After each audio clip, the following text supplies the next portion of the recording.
Hello everyone, welcome. आज हम discuss करने जा रहे हैं how is major policy decision is taken. एक पॉलिसी में जब जो सरकार बनती है, सरकार इतने सारे रूल्स बनाती है, इतनी सारी रेगुलेशंस बनाती है, तो वो सब कुछ होता कैसे है, वो सारी चीज़ें बनती कैसे हैं, कहाँ से स्टार्ट होता है, ये सब कुछ हम समझेंगे। ठीक है, तो in this chapter we will study about how major policy decision are taken by the government, कि गवर्नमेंट पॉलिसी डिसीजन आखिरकार लेती कैसे है। ये बिल्कुल एक स्टेप प्रोसेस नहीं होती कि प्राइम मिनिस्टर को लगा या किसी मिनिस्टर को लगा कि ऐसा करते हैं और उन्होंने एकदम से कर दिया, ऐसा नहीं होता है। बड़ा बहुत टाइम लगता है, बहुत सोचना विचारना होता है, बहुत सारी चीज़ें करनी पड़ती हैं, उसके बाद जाके कहीं एक पॉलिसी डिसाइड होती है और फिर वो देश में लागू होती है। अच्छा, लागू होने के बाद भी अगर आपको वो पसंद नहीं है तो आप उसके साथ क्या कर सकते हैं, ना मानना चाहें तो क्या कर सकते हैं, ये सारी चीज़ें हम अब समझेंगे। Okay, so first of all introduction ले लेते हैं हम। इंट्रोडक्शन में, democracy is not just about people electing their ruler. In a democracy the rulers have to follow some rules and procedure. एक डेमोक्रेसी में रूलर राजा नहीं होता है, वहाँ वो सेवक होता है। आखिर एक जो रूलर होता है वो सेवक होता है, एक्चुअली उसे जनता की सेवा करनी है ना। They have to work with and within institution. This chapter is about the working of such institution in a democracy.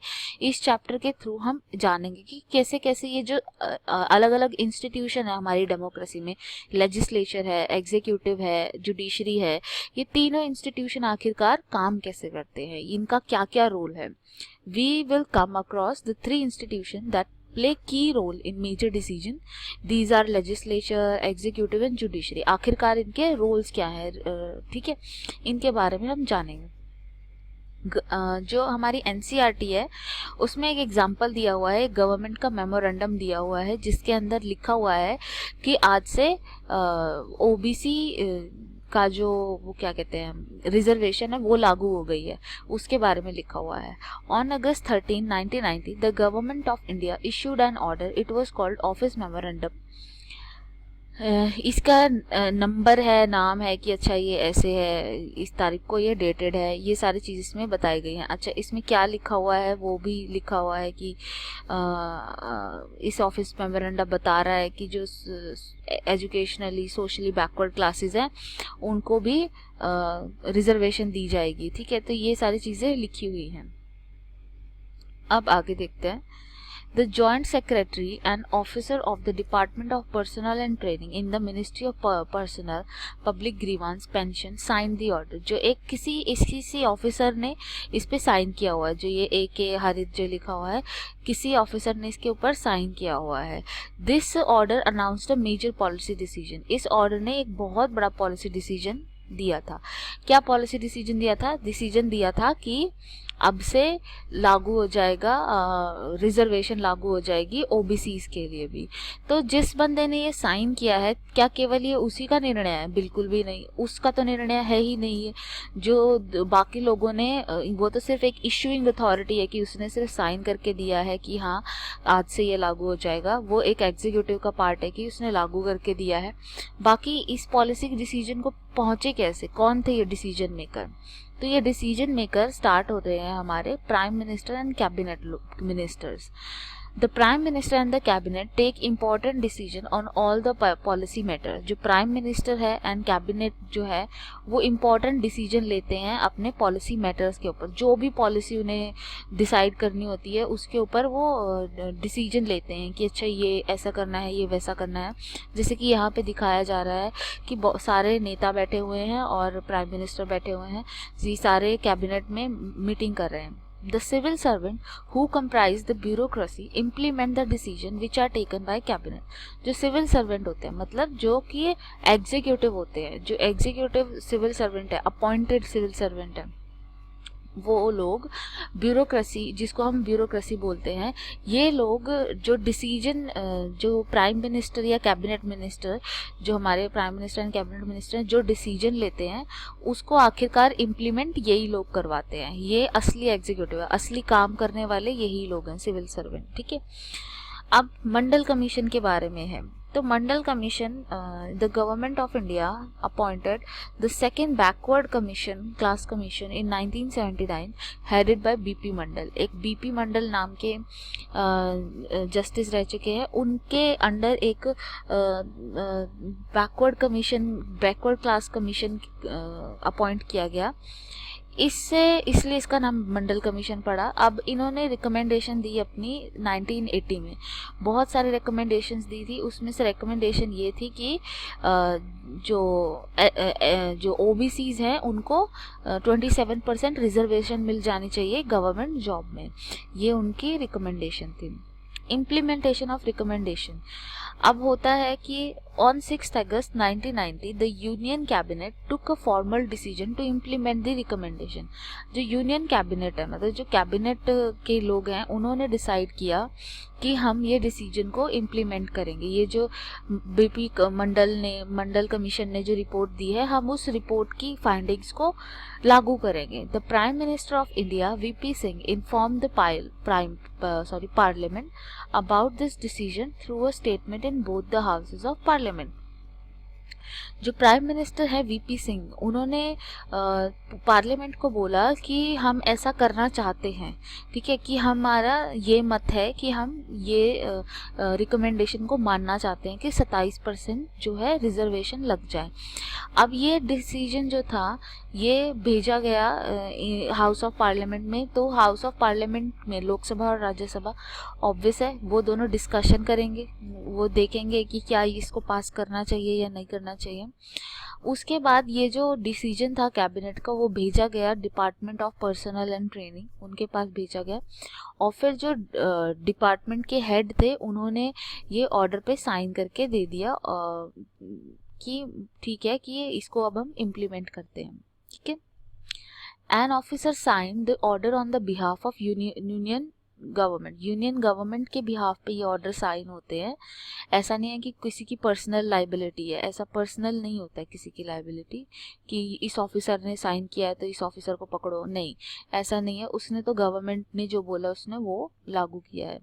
It led to wide spread protest and counter protests, some of which were violent. People reacted strongly because this decision affected thousands of job opportunity.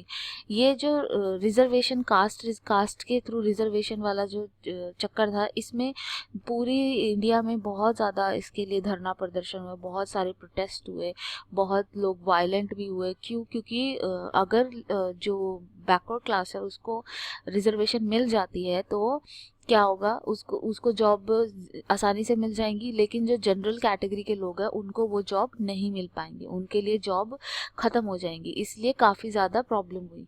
तो ये dispute कैसे solve हुआ? तो ये dispute solve हुआ जब supreme court ने बोला, सुप्रीम कोर्ट में जब ये केस गया तो सुप्रीम कोर्ट ने बोला कि कोई दिक्कत नहीं है रिजर्वेशन देने में, हमें रिजर्वेशन देनी चाहिए। और जो क्रीमी लेयर है, मतलब जो अच्छे घरों के ओबीसी, वैसे तो ओबीसी कैटेगरी में है लेकिन वैसे वो इकोनॉमिकली काफ़ी ज़्यादा अच्छे हैं, तो उन लोगों को एक्सक्लूड किया जा सकता है, उनको रिजर्वेशन ना दें, लेकिन बाकियों को दी जा सकती है। इस तरीके से सुप्रीम कोर्ट ने ये मुद्दे को एंड किया, ठीक है।